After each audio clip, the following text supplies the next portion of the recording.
ईद उल अज़हा, ईद उल जोहा जिसे हम आम ज़ुबान में बकरीद कहते हैं, पूरे तमाम सिटी पुलिस के तरफ से सभी भाइयों और बहनों को मैं मुबारकबाद पेश करता हूं एडवांस में।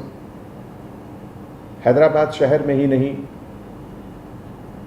पूरे हिंदुस्तान में, पूरी दुनिया में पिछले 5-6 महीने से जो एक माहौल चल रहा है जिससे आप वाकिफ़ हैं, ये जो वबा है कोरोना वायरस का, इसके कारण तमाम ज़िंदगी बिल्कुल एहतियात के साथ निकल रही है। अगर आप हैदराबाद में देखें तो शुरू से ही हर मजहब में, चाहे वो हिंदुओं का रामनवमी हो, हनुमान जयंती हो, और अभी जो तुरंत गुजरा बोनालू, जिसका एक बहुत अहमियत है हैदराबाद में, हमारे क्रिश्चियन कम्युनिटी में बिशप थुम्माबाला के तरफ से जो इनिशिएटिव था ईस्टर में, जिसमें कि लाइव स्ट्रीमिंग किया गया फर्स्ट टाइम वीडियो के मार्फत से, और गुड फ्राइडे को देखा गया। फिर हमारे मुस्लिम भाई बहन जो हैं, रमज़ान में भी देखे कि बहुत एहतियात के साथ सब लोगों ने रमज़ान को मनाया, ईद को मनाया, क्योंकि ऐसा माहौल शायद पहले कभी इतिहास में नहीं आया, और इसीलिए सभी के कोऑपरेशन से और अल्लाह सुब्हानहू व तआला के रहम से आज अगर हैदराबाद में दूसरे बड़े शहरों के कंपैरिजन में हमारा नंबर इन्फेक्शन का कम है, डेथ का कम है, तो इसका वजह यही है कि सभी लोगों ने मिलकर इस वबा से एक साथ लड़ने का जो एक डिसीजन लिया, सब शरीक हुए, और इसी स्पिरिट से हम लोग आगे भी चलेंगे।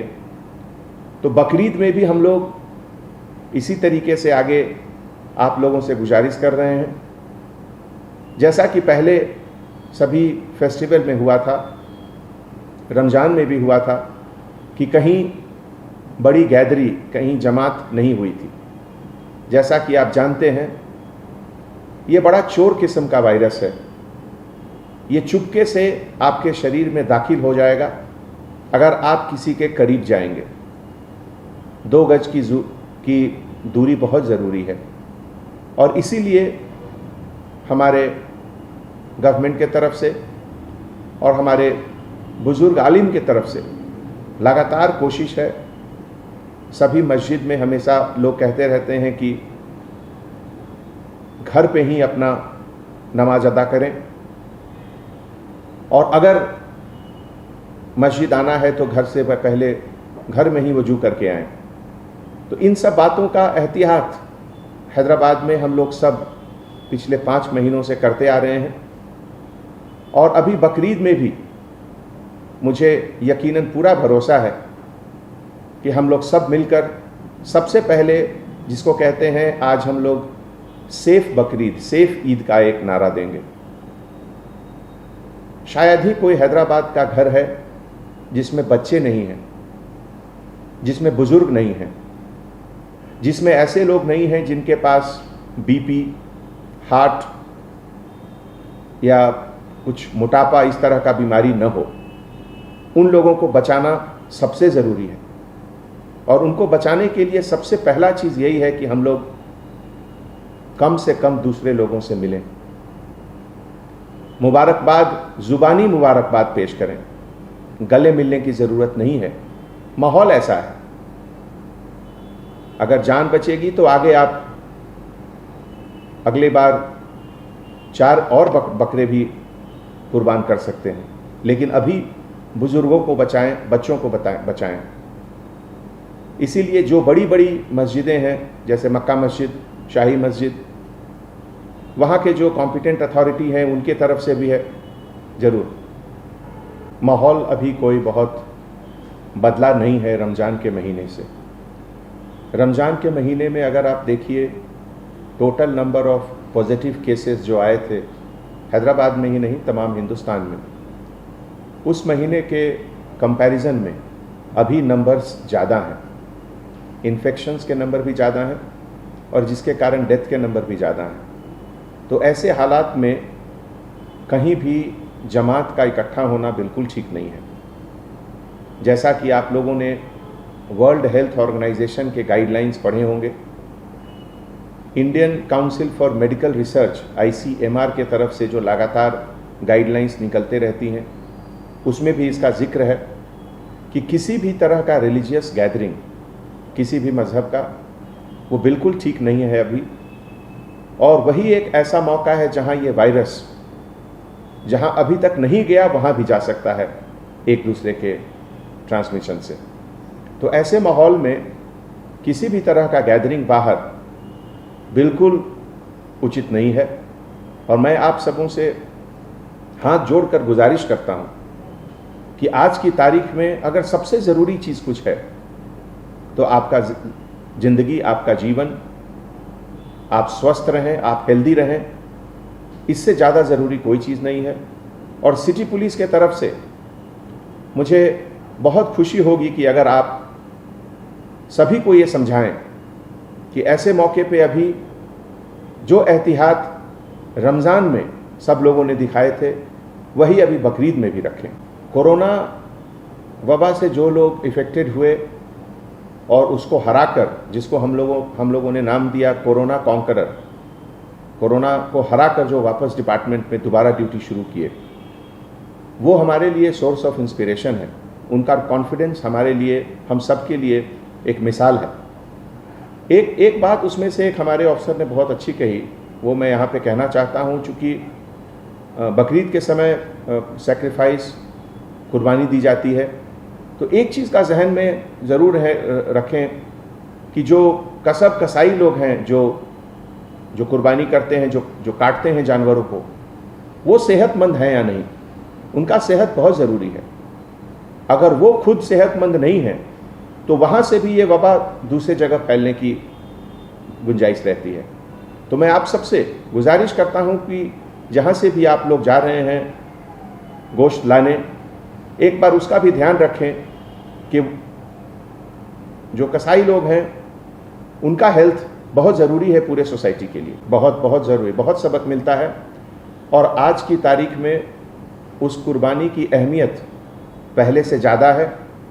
आज सबसे पहले तो मुझे कुर्बानी देनी है अपने उन सभी आदतों की जिसके कारण ये कोरोना वायरस बढ़ सकता है। मुझे कुर्बानी देनी है कि मैं किसी से गले मिलकर उसको ग्रीट नहीं करूं, ज़ुबानी ग्रीटिंग्स करूं। ये भी एक तरह का कुर्बानी है, क्योंकि सब लोगों को गले मिलना बहुत अच्छा लगता है और पहले लोग मिलते भी थे और अच्छी बात है।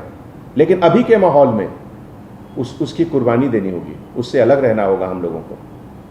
इसी तरीके से जो हमारे घर में जो बुज़ुर्ग हैं, किसी भी हालत में उनको बाहर नहीं आने देना है। जो छोटे बच्चे हैं उनको बाहर नहीं आने देना है। तो इन सब आदतों की कुर्बानी देनी है। आज हमारे देश में बहुत ज़रूरी है कि हम अपने ऊपर कंट्रोल रखें, अपनी उन हर आदतों का कुर्बानी दें जिससे कि ये चोर वायरस जो है कोरोना, ये जो चाइना ने पूरे दुनिया को एक अपने तरफ से एक ऐसा अजीब तोहफा दिया कि पूरा दुनिया परेशान है उससे बचने के लिए जिस चीज़ों की कुर्बानी देनी है हम लोग देंगे। लॉकडाउन खोलने के बाद दोनों चीज़ की अहमियत बढ़ी, लाइफ और लाइवलीहुड। लाइफ को भी बचाना है और लाइवलीहुड को भी बचाना है। ख़ास करके जो हमारे गरीब लोग हैं, जो सुबह से शाम को मेहनत करके रात का खाना खाते हैं, अगर उनकी रोज़गार हम लोग बंद कर देंगे तो ये बहुत बड़ा गुनाह होगा। और इसीलिए रोज़मर्रा की ज़िंदगी हमेशा आगे चलती रहनी चाहिए। और पब्लिक में जो अवेयरनेस है पहले से बहुत ज़्यादा हुआ है। 90 to 95% लोग मास्क लगाकर रोड पर चल रहे हैं, लेकिन अभी भी लगभग 2000 से 2500 लोगों को सिटी पुलिस के तरफ से हर रोज़ फ़ाइन होता है कि वो पब्लिक प्लेसेस पे मास्क के बिना घूमते हैं। मैं उन सभी से गुजारिश करता हूँ कि आप अपने लिए, अपने परिवार के लिए, अपने बच्चों के लिए, उनकी सेहत के लिए ज़रूर मास्क पहनें। आप हेल्दी हो सकते हैं, लेकिन आप इस वायरस के कैरियर भी हो सकते हैं। हो सकता है कि आप में ये सिम्टम न दिखे, लेकिन आपके संपर्क में जो लोग आएंगे उनको ये ज़रूर इन्फेक्ट करेगा। इसीलिए नंबर अगर थोड़ा ऊपर जा रहा है या थोड़ा नीचे आ रहा है, उससे अपनी सावधानी में कमी नहीं होनी चाहिए, एहतियात ज़रूर बरतना चाहिए। कम से कम अभी मुझे लगता है कि 2 से 3 महीने तक तो बहुत ज़रूरी है कि हम लोग स्ट्रिक्टली फॉलो करें, इम्प्लीमेंट करें जो भी गवर्नमेंट की गाइडलाइंस है, ICMR की गाइडलाइंस है। सबसे पहले तो जो हमारे देश का जो कानून है, उस कानून के तहत जो भी प्रोहिबिटेड एनिमल्स हैं, जैसे काऊ, कैमल या इस तरह के जानवर जिनका एग्रीकल्चर में अभी तुरंत यूज़ हो रहा है, उनकी कुर्बानी न दी जाए। और जो भी लोग कुर्बानी दे रहे हैं, जो ज़बह कर रहे हैं, वो जो एक हाइजीन के तरीके से होता है, जो चाकू या जिससे कट कर रहे हैं, वो कहाँ से लाए, उसको अच्छे तरीके से सैनिटाइज ज़रूर कर लें। हर चीज़ का सैनिटाइजेशन करना बहुत ज़रूरी है। एक बहुत अच्छा सिलसिला है बकरीद में कि लोग गरीबों को देते हैं, अपने पड़ोसियों को देते हैं गोश्त। उसमें भी थोड़ा सावधानी बरतें कि अगर एक जगह से कहीं इन्फेक्टेड गोश्त बाहर निकल गया तो वो बहुत लोगों को इन्फेक्ट कर सकता है।